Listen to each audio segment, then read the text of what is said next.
ಓಂ ರಂ ರಾಹುವೇ ನಮಃ. ಓಂ ಹಂಗಾರಕಾಯ ನಮಃ. ಶ್ರೀಕೃಷ್ಣಾಯ ನಮಃ. ನಮಸ್ತೆ ವೀಕ್ಷಕರೇ, ಇವತ್ತು ಈ ಕುಜ ಮತ್ತು ರಾಹು ಪ್ಲಸ್ 12ನೇ ಮನೆ ಏನು ಹೇಳುತ್ತೆ ನಮ್ಮ ಜೀವನದಲ್ಲಿ. ಕುಜ ಮತ್ತು ರಾಹು ಪರಾಶರದ ರೀತಿ ನೋಡೋಣ. ಪ್ಲಸ್ 12ನೇ ಮನೆ ನಮಗೆ ದಶಾಭುಕ್ತಿ. ಈ ಕುಜ ಸ್ವಲ್ಪ ಈ ಪೊಲೀಸು, ಜೈಲು, ಆರ್ಮಿ ಇದಕ್ಕೆಲ್ಲ ಸ್ವಲ್ಪ ಕಾರಕ. ಪ್ಲಸ್ ರಾಹು ಇಲ್ಲೀಗಲ್ ಆ್ಯಕ್ಟಿವಿಟೀಸ್ ಕಾರಕ. ಇವೆರಡು ಯಾವಾಗ ಜಾತಕದಲ್ಲಿ ಒಟ್ಟಿ ಕೂರುತ್ತೋ, ಕುಜ ಪ್ಲಸ್ ರಾಹು ಬಂಧನ ಯೋಗ ಅಂತ ಕರಿತೀವಿ. ಬಂಧನ ಯೋಗ, ಅರೆಸ್ಟ್ ಆಗ್ತಕ್ಕಂಥದ್ದು ಅಥವಾ ಜೈಲಿಗೆ ಹೋಗ್ತಕ್ಕಂಥದ್ದು, ಎನಿವನ್ ಏನು ಬೇಕಾದ್ರೂ ತಗೋಬೋದು. ಇದು ಜಾತಕದಲ್ಲಿ ಸ್ವಲ್ಪ ಎಸ್ಪೆಷಲಿ 3ನೇ ಮನೆ, 6ನೇ ಮನೆ, 8ನೇ ಮನೆ, 12ನೇ ಮನೆಯಲ್ಲಿ ಈ ಗ್ರಹಗಳೇನಾರು ಒಟ್ಟಿಗೆ ಕೂತ್ಕೊಂಡ್ರೆ ಅವರಿಗೆ ಬಂಧನ ಯೋಗ ಜಾಸ್ತಿ ಇರತಕ್ಕಂಥದ್ದು ಕಂಡು ಬರುತ್ತೆ. ಯಾವುದಾದ್ರೂ ಒಂದು ವಿಷಯಕ್ಕೆ ಜೀವನದಲ್ಲಿ ಪೊಲೀಸ್ ಸ್ಟೇಷನ್ ಮೆಟ್ಲತ್ತಕ್ಕಂಥದ್ದು ಅಥವಾ ಜೈಲಿಗೆ ಹೋಗ್ತಕ್ಕಂಥದ್ದು ಅಂತ ಪರಾಶರ ರೀತಿ ಹೇಳಿದ್ದಾರೆ. ಇಲ್ಲಿ ಓಕೆ, ನಮಗೆಲ್ಲೋ ಕೂತಿಲ್ಲ, ಇನ್ನೂ ಒಂದು ಸ್ಟೆಪ್ ಇದೆ. ಕುಜ ರಾಹು ನಕ್ಷತ್ರದಲ್ಲಿ ಕೂತಿರ್ಬೋದು ಅಥವಾ ರಾಹು ಕುಜುನ್ ನಕ್ಷತ್ರದಲ್ಲಿ ಕೂತಿರ್ಬೋದು. ಅದು ಕೂಡ ಸ್ವಲ್ಪ ಬಂಧನ ಯೋಗಕ್ಕೆ ಬರ್ತಕ್ಕಂಥದ್ದು ಅಥವಾ ಒಂದು ಪೊಲೀಸ್ ಸ್ಟೇಷನ್ ಮೆಟ್ಟಲ್ ಅಂತ ಕರಿತೀವಿ. ಇದು ಕಾರಕಗಳು ನಮಗೆ ಗುಣಲಕ್ಷಣಗಳನ್ನ ಹ್ಯಾಡ್ ಮಾಡುತ್ತೆ. ಒಂದು ಕರ್ಮಫಲ, ಇನ್ನೊಂದು ಈ 12ನೇ ಮನೆ. 12ನೇ ಮನೆನ ಜೈಲು ವಾಸದ ಮನೆ ಅಂತ ಕರೆದಿದ್ದಾರೆ. ಜೈಲಿನ ಮನೆ ಅದು 12. ನಷ್ಟದ ಮನೆ, ಕಷ್ಟದ ಮನೆ, ಅಬ್ಸ್ಟೆಕಲ್ ಮನೆ. ಸೊ ನಮಗೆಲ್ಲೋ ಒಂದು ಕಡೆ ಕುಜರಾಹು ಒಟ್ಟಿಗೆ ಕೂತಿದ್ದು ಅಥವಾ ದೃಷ್ಟಿಗಳು, ಕುಜನ ಅಪೋಸಿಟ್ ರಾಹು ಇದ್ದಲ್ಲಿ, ರಾಹು ಕುಜನ ಮೇಲೆ ದೃಷ್ಟಿ ಇದ್ದಲ್ಲಿ, ನಾನು ಹೇಳಿರ್ತಕ್ಕಂಥ ನೆಗೆಟಿವ್ ಹೌಸಸ್ ಕಂಡು ಬಂದಲ್ಲಿ ಸ್ವಲ್ಪ ನಮಗೆ ಅರೆಸ್ಟ್ ಆಗ್ತಕ್ಕಂಥ ಯೋಗ, ಬಂಧನ ಯೋಗಗಳು ಕಂಡುಬರುತ್ತೆ. ಇಲ್ಲಿ 12ನೇ ಮನೆನ ಜೈಲು ವಾಸದ ಮನೆ ಅಂತ ಕರೆದಿದ್ದಾರೆ. ಓಕೆ, ಇನ್ನೂ 2 ಮನೆಗಳಿದೆ ಸಮಸ್ಯೆ ಕೊಡ್ತಕ್ಕಂಥದ್ದು. ಅದೇ ಇನ್ನೊಂದು 8ನೇ ಮನೆ, ಇನ್ನೊಂದು 3ನೇ ಮನೆ, ಮೋಸ್ಟ್ ಡೇಂಜರಸ್ ಥರ್ಡ್ ಹೌಸ್. ಯಾಕೆಂದರೆ 8ನೇ ಮನೆಯನ್ನು ಲಗ್ನವನ್ನು ಮಾಡಿಕೊಂಡ್ರೆ ಭಾವತ್ ಭಾವಂ ಅಂತ ಕರಿತೀವಿ. ಭಾವತ್ ಭಾವಂ 8ನೇ ಮನೆಯನ್ನು ಲಗ್ನ ಮಾಡಿಕೊಂಡ್ರೆ ಅಲ್ಲಿಂದ ಎಣಿಸಿದರೆ 3ನೇ ಮನೆಯೂ ಕೂಡ 8ನೇ ಮನೆಯೇ ಆಗುತ್ತೆ. ಅದಕ್ಕೋಸ್ಕರ 3ನೇ ಮನೆಯೂ ಕೂಡ ಕಷ್ಟ ಕೊಡ್ತಕ್ಕಂಥ ಮನೆ ಅಂತ ಹೇಳಿದ್ದಾರೆ. ನಾವೊಂದು ಪೊಲೀಸ್ ಸ್ಟೇಷನ್ ಮೆಟ್ಲತ್ತೀವಿ ಅಂದರೆ ಅಲ್ಲಿ 3 ಇರುತ್ತೆ. ಹೆವಿ ಮಾನಸಿಕ ಇದಕ್ಕೆ ಸಿಗಾಕೋತೀವಿ ಅಂದರೆ 8, 12 ಜೊತೆಗಿರುತ್ತೆ. ಪರ್ಮನೆಂಟು ನಾವೇನಾದರೂ ಜೀವಾವಧಿ ಶಿಕ್ಷೆ ಅಥವಾ ಎಕ್ಸೆಟ್ರಾ ಘನಘೋರವಾಗಿರ್ತಕ್ಕಂಥ ಶಿಕ್ಷೆಗಳು ಯಾವಾಗ ಕಂಡು ಬರುತ್ತೆ ಅಂದರೆ 2ನೇ ಮನೆ ಏನಾದರೆ ಇನ್ಕ್ಲೂಡ್ ಆದರೆ ಈ ಮನೆಗಳಿಗೆ ನಮಗೆ. ಏಕೆಂದರೆ 2ನೇ ಮನೆ ಏನು ಕೊಟ್ಟಿದ್ದಾರೆ? 2ನೇ ಮನೆ ಕುಟುಂಬ ಸ್ಥಾನ. ಈ ಕುಟುಂಬ ಸ್ಥಾನ ಹೋಗ್ಬಿಟ್ಟು ನೆಗೆಟಿವ್ ಹೌಸಸ್ ಜೊತೆ ಏನಾರು ಕೂತ್ಕೊಂಡ್ರೆ ನಮಗೆ ಜೈಲೇ ಕುಟುಂಬ ಆಗ್ತಕ್ಕಂಥದ್ದು, ಪೊಲೀಸ್ ಸ್ಟೇಷನ್ನೇ ಕುಟುಂಬ ಆಗ್ತಕ್ಕಂಥದ್ದು. ಸೊ ನೋಡಿ, ನೆಗೆಟಿವ್ ಹೌಸಸ್ ನಮ್ಮ ಕಾಂಬಿನೇಷನ್ಸ್ ಹೇಳ್ಬಿಡುತ್ತೆ ಯಾವ್ಯಾವ ಮನೆಗೆ ಕನೆಕ್ಟ್ ಆದರೆ ಅವರ ಜೀವನದ ಪರಿಸ್ಥಿತಿಗಳು. ಸೊ ನೆಗೆಟಿವ್ ಹೌಸಸ್ ಏನು ಮಾಡುತ್ತೆ? ಮಾನಸಿಕ ರೋಗ ತಂದಿಡುತ್ತೆ ಅವರಿಗೆ. ನರಕ ಯಾತನೆ ತಂದಿಡ್ತಕ್ಕಂಥ ಕಾಂಬಿನೇಷನ್ ಇದೆಲ್ಲ. 3, 8, 12 ಅಂತ ಕರಿತೀವಿ.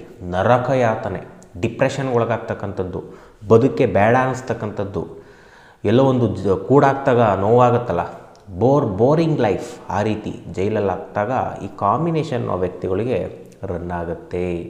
ಅಲ್ಲೇನಾದರೂ 9ನೇ ಮನೆ, 10ನೇ ಮನೆ, 11ನೇ ಮನೆ ಇನ್ಕ್ಲೂಡ್ ಆದರೆ ಅವರು ರೆಕಮೆಂಡೇಷನಿಂದ ಹೊರಗಡೆ ಬರ್ತಕ್ಕಂಥದ್ದು, ಬೇಲಿಂದ ಹೊರಗಡೆ ಬರ್ತಕ್ಕಂಥದ್ದು ಕಂಡುಬರುತ್ತೆ. ಪಾಸಿಟಿವ್ ಕಾಂಬಿನೇಷನ್ ಇದ್ದಲ್ಲಿ. ಪಾಸಿಟಿವೇ ಇಲ್ಲ ದಶಾಭುಕ್ತಿಗಳಲ್ಲಿ, ಆ ವ್ಯಕ್ತಿ ಕಂಪ್ಲೀಟಾಗಿ ಜೈಲಲ್ಲೇ ಇರ್ತಕ್ಕಂಥದ್ದು ಕಂಡುಬರುತ್ತೆ. ಇನ್ನೊಂದು ಬರುತ್ತೆ, ಜೀವನದಲ್ಲಿ ನಾವೇನೋ ತಪ್ಪೇ ಮಾಡಿರಲ್ಲ, ಆದರೂ ಒಂದು ಸಲ ಸಿಗಾಕೋಬಿಟ್ಟಿರ್ತೀವಿ. ಅವ್ರಿಗೂ ಈ ಕಾಂಬಿನೇಷನ್ ಇರುತ್ತೆ. ಅವರಿಗೆಲ್ಲ 2, 3, 8, 12 ಇರುತ್ತೆ. ನಾವೇನೂ ತಪ್ಪು ಮಾಡಿಲ್ಲ, ಯಾಕೆಂದರೆ ಕರ್ಮಫಲ. ಯಾರನ್ನೋ ಯಾವುದೋ ಜನ್ಮದಲ್ಲಿ ನೀವು ಅಪರಾಧಿಯನ್ನಾಗಿ ಮಾಡಿರ್ತೀರಾ, ಜೈಲಿಗೆ ಕಳಿಸಿರ್ತೀರಾ. ಆ ಒಂದು ಫಲದಿಂದ ಈ ಜನ್ಮದಲ್ಲಿ ತಪ್ಪೇ ಮಾಡಿಲ್ಲ ಅಂದರೂ ಕೂಡ ಎಷ್ಟೋ ಜನ ಜೈಲಿಗೆ ಹೋಗಿರ್ತಾರೆ. ಏಕೆಂದರೆ ಇದು ಕರ್ಮಫಲ. ಮಾಡಿದ ಶಿಕ್ಷೆಗೆ ಕೊಡ್ತಕ್ಕಂಥದ್ದು ದೇವರು. ಇನ್ನು ನಮಗೆ ನೆಗೆಟಿವ್ ಹೌಸಸ್ ರನ್ ಆಗ್ತಿರತ್ತೆ, ಕರೆಕ್ಟ್. ಆದರೆ ಆ ನೆಗೆಟಿವ್ ಹೌಸಸ್ಸು ಜ್ಯೋತಿಷ್ಯದಲ್ಲಿ ಇಂಡಿಕೇಶನ್ ಮಾಡುತ್ತೆ, ನೋಡಪ್ಪ ನಿನಗೆ ಕೋಪ ಬರ್ತಕ್ಕಂಥ ಸಾಧ್ಯತೆ ಇರುತ್ತೆ, ಅದು ಮಿತಿ ಮೀರುತ್ತೆ, ವ್ಯಸನಗಳಿಗೆ ದಾಸ ಆಗ್ತೀಯ, ಹುಷಾರಾಗಿರು, ಇನ್ನೊಬ್ಬರಿಗೆ ನೀನು ಕರೆಕ್ಟಾಗಿ ಮರ್ಯಾದೆ ಕೊಡಲ್ಲ, ಚೀತು ಅಂತ ಬೈತೀಯ, ಉಗಿತೀಯ, ಕೆಟ್ಟ ಮಾತಾಡ್ತೀಯ, ಎಲ್ಲರನ್ನೂ ಶತ್ರುಗಳನ್ನಾಗಿ ಮಾಡ್ಕೋತೀಯ, ಇನ್ನೊಬ್ರನ್ನ ತುಳಿಯಕ್ಕೆ ಹೋಗ್ತೀಯ, ಮೇಲ್ಗಡೆ ಒಳ್ಳೆಯವನು ಅನ್ನೋ ರೀತಿ ನಟಿಸ್ತೀಯ, ಎಲ್ಲ ನಮ್ಮವರು ಎಲ್ಲ ನಂದೇ ಅಂತ ನಟಿಸ್ತೀಯ, ಸಪೋರ್ಟು ಕೂಡ ಮಾಡ್ತೀಯ, ಆದರೆ ಒಳಗಡೆ ನಾನೇ ಬೆಳಿಬೇಕು ಅನ್ನೋ ಅಹಂಕಾರ, ನಂದೇ ಯಶಸ್ಸು ಅನ್ನೋ ದುರಹಂಕಾರವನ್ನು ಕೊಡ್ತಕ್ಕಂಥದ್ದು ಈ 3, 8, 12 ಮೋಸ್ಟ್ ಡೇಂಜರಸ್.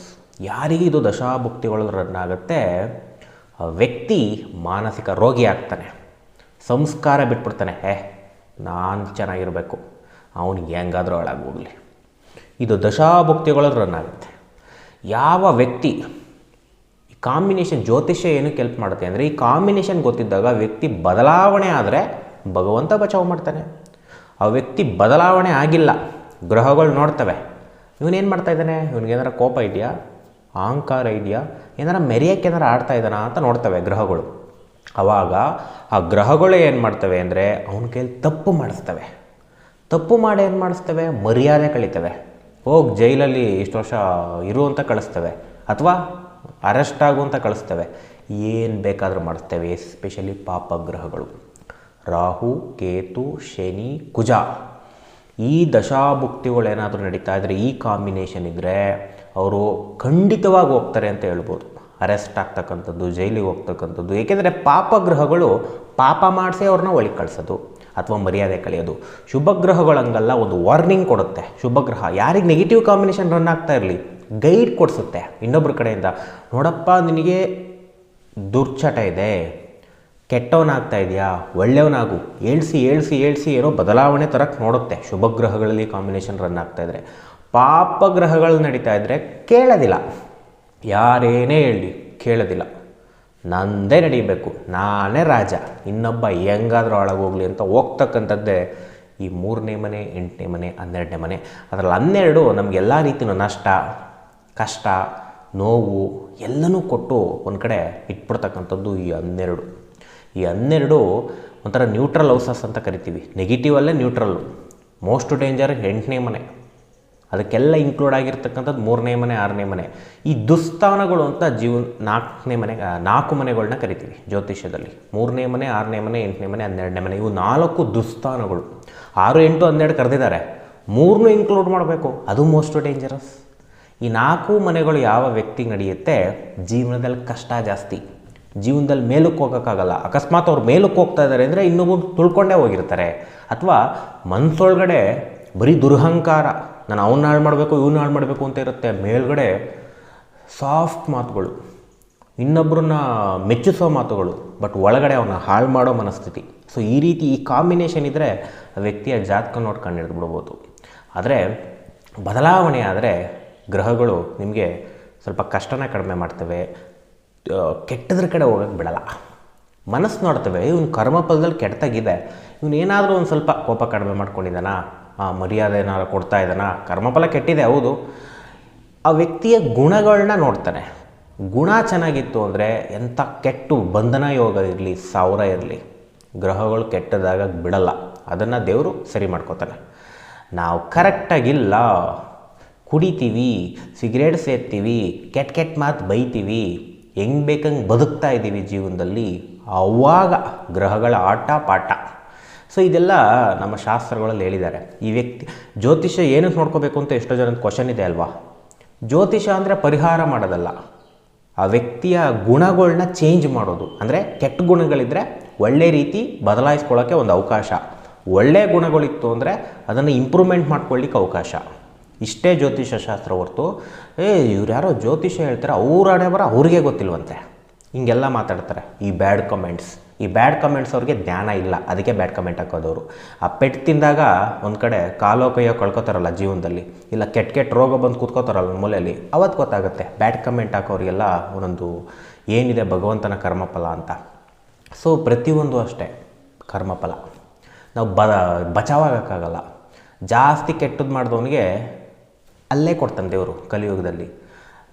ಸ್ವಲ್ಪ ಸ್ವಲ್ಪ ಕೆಟ್ಟದ್ದು ಮಾಡಿದವನಿಗೆ ಲೇಟು. ಕಲಿಯುಗದಲ್ಲಿ ಈ ಕೆಟ್ಟದ್ದು ಮಾಡೋನಿಗೆ ಮಿನಿಮಮ್ 10ರಿಂದ 15 ವರ್ಷ ಬೇಕು ಅವನಿಗೆ ಕೆಟ್ಟದಾಗೋಕ್ಕೆ. ಮಿನಿಮಮ್ 10ರಿಂದ 15 ವರ್ಷ. ಅವ್ನು ಸ್ವಲ್ಪ ಕೆಟ್ಟದ್ದು ಮಾಡ್ತಾಯಿದ್ದಾನೆ ಅಂದರೆ 20 ವರ್ಷ ಬೇಕು.